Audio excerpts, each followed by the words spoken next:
আপনাকে অসংখ্য ধন্যবাদ। এই যে কথাগুলো বলছি, আজকে তো 10,000 গালি আমাকে খাইতে হবে। যে কথাগুলো আমি বলবো, আমার মতো গালি বোধহয় টকশো করে এমন মানুষ বাংলাদেশে কেউ খায় না।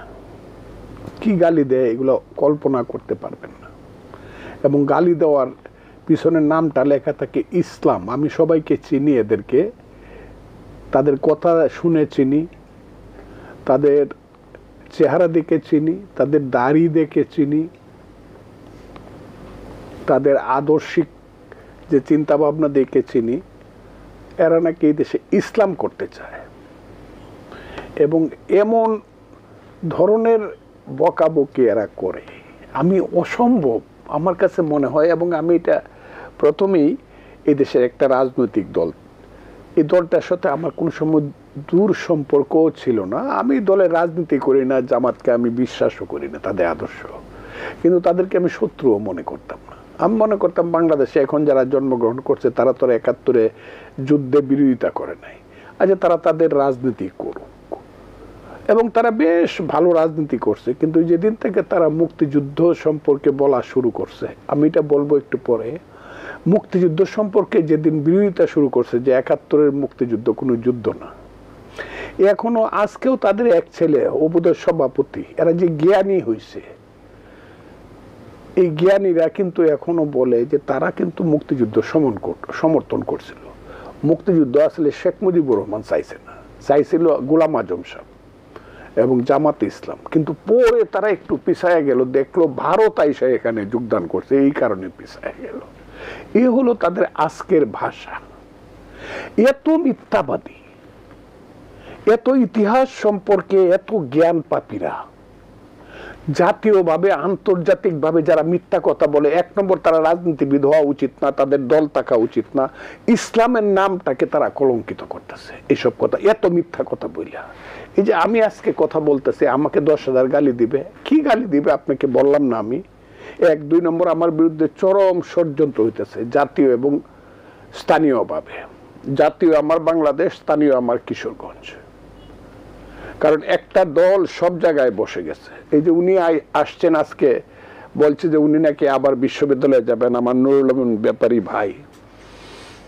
এখানে যে হেড অফ দ্য ডিপার্টমেন্ট যিনি বসে আছেন ঢাকা বিশ্ববিদ্যালয়ের, ওনারা স্বীকার করেন না, ওনারা খুব ভালো মানুষ, কিন্তু ওনাদের রাজনীতির ওই গোড়া পত্তন যেখান থেকে হয়েছে, সেই তারা আজকে সারা বাংলাদেশ দখল করে বসছে। আমি গেছিলাম গত 24 তারিখে রাজশাহীতে, আমি প্রধান অতিথি ছিলাম। জনসভা করার পরে আমি রাজশাহী শহর থেকে গেলাম ইউনিভার্সিটিতে, কারণ আমার স্ত্রী রাজশাহী ইউনিভার্সিটির ছাত্রী। সেইখানে দেখতে গেল রাত্রে সমস্ত সিনিয়র প্রফেসররা আইসা জমায়েত হইলেন। তারা একটা কথাই বললেন যে আমরা ফ্যাসিস্টের আমলেও রাজশাহী ইউনিভার্সিটিতে আমাদের অন্তত একটু হাসি দেওয়ার সুযোগ ছিল। এখন রাজশাহী ইউনিভার্সিটি এই যে বিএনপি মানে ভিসি থেকে ধরে অন্য যারা আছে সমস্ত জায়গাতে স্বাধীনতা বিরোধীরা বৈশা গেছে, এবং তাদের কথাবার্তা শুনলে আর প্রফেসরই করতে ইচ্ছা করে না। রাজশাহী প্রফেসর আমার কথাটা শুনতেছে, আমি এই কারণে কথাটা বললাম।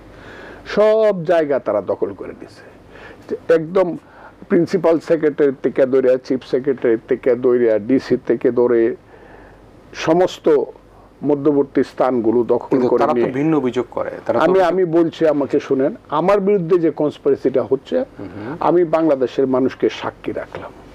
1 নম্বর হলো তারা আমাকে কি করবে আমি জানি না, কারণ আমি যে জন্ম নিয়েছি, আমার স্রষ্টা হইলো আমার জীবনের মালিক। আমি তার কাছে আমার জীবনটা সমর্পণ করে রাখছি, যে মৃত্যুটা তার মাধ্যমে ইচ্ছাই হবে।